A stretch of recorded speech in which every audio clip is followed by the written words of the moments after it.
જોઈ શકો છો આજ ગણેશ ચોથ છે એટલે લાડવાની તૈયારી થઈ જાય છે તમે જોઈ જો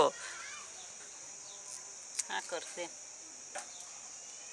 બધી વાનગી બનાવવાની છે અને લાડવામાં નાખવાની છે કાજુ બદામ તો આપણા લાડવા તૈયાર થઈ ગયા છે કમ્પ્લીટ ગણપતિ દાદાને ખવડાવવા માટે તમે હમણાં ઘડીક રહીને આપણે ગણપતિ દાદાને લાડવા જમાડી દેવી મિત્રો ગૌ મુક્ત ચણા ચોખા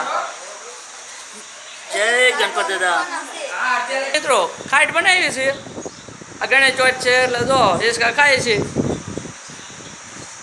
લે હાલો હિસકા ખાવા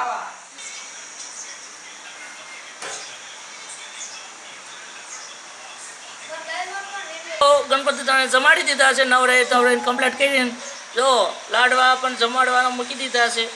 અને ગણપતિ દાદા જમી લઈએ એટલે લઈ લઈશું પછી આપણે ખાઈશું ગણપતિ દાદા ખાઈ લે પછી જો મિત્રો ગણપતિ દાદાને જમાડવા છે આ જો પાણી સાથે મૂક્યું છે એટલે હવન બાકી રહી ગયો જો હનુમાન દાદા ગણપતિ દાદાને ખાવ એટલે ખાય ને પછી આપણે શીખી જઈએ